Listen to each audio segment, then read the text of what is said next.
This is an anti-rejection medicine. The other one's an anti-rejection medicine. So these anti-rejection medicines, I have to make sure I take them twice a day for the rest of my life. It's pretty important. It's what keeps everything in check.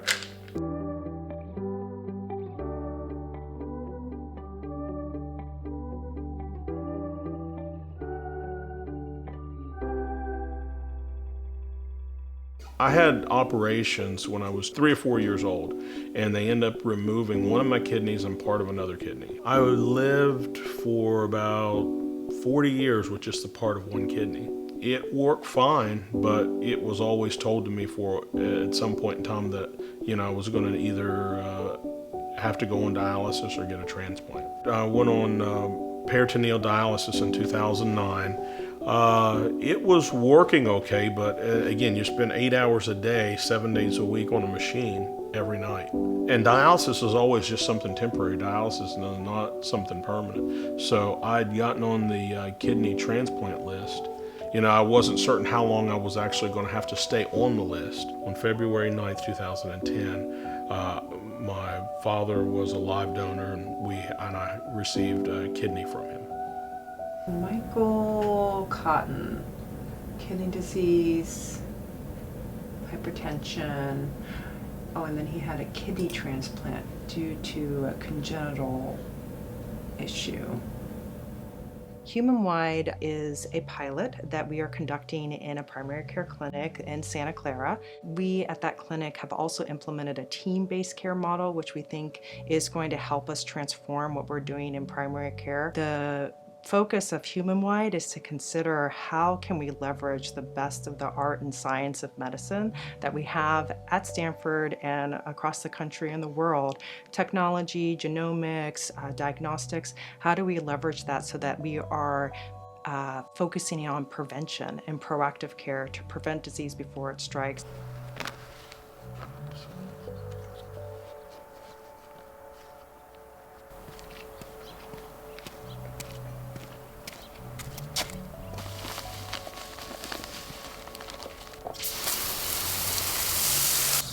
When you're on dialysis or something like that and your future is so bleak looking and then all of a sudden you're free from it, something like this, there's so much joy and satisfaction in the freedom from being inhibited.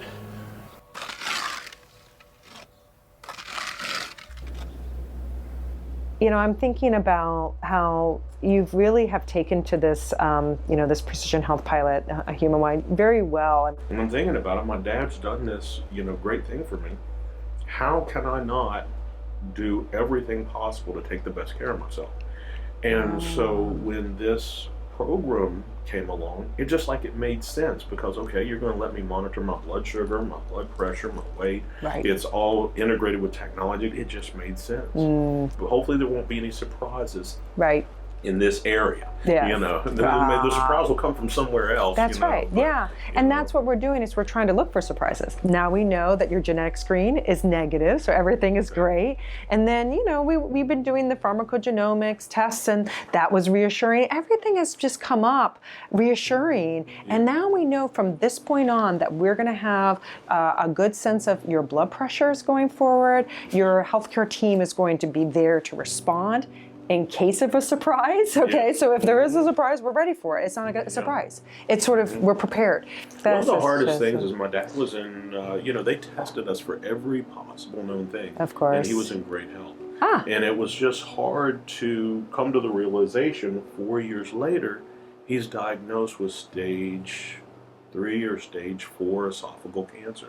It was less than a year after he was diagnosed and he passed away. And that one's a tough one too, because I just wanted him to do, try to find a way to get a cure for it or get it. And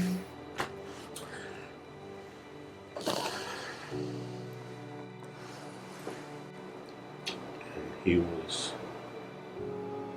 was content to just allow the Lord to take him.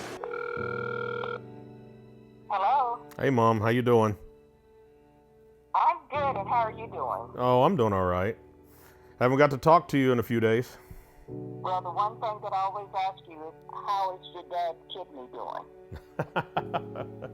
Oh, everything's going well, Mom. Everything's going well. My blood pressure's good. My weight's good. You said you got his good kidney. Yeah, I'm blessed. I really am. Yeah, I'm glad that you're doing good.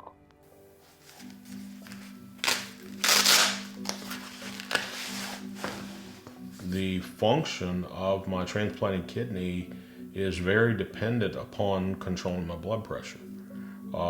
And so I need to always make sure that my numbers stay in a relatively safe range so that I know it's going to extend my the viability of my transplanted organ.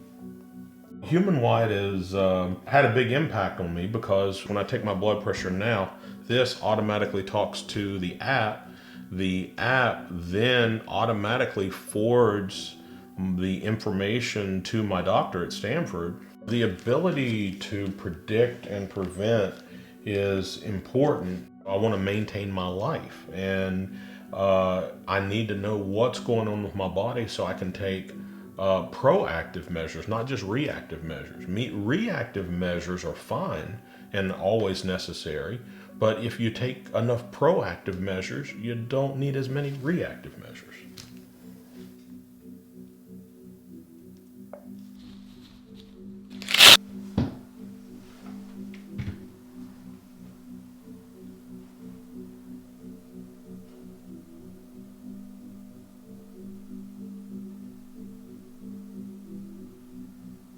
It was like a day or two later, and I think they actually wheeled my dad down from his room down to my room to see me, and that brought tears to my eyes. I remember that brought tears to my eyes. That was to know that he was okay and that I was okay and that everything had went fine, and it was and to know the second chance at living a normal life that he had afforded me by being my donor was just, they always talk about things being priceless. That was something that was really priceless.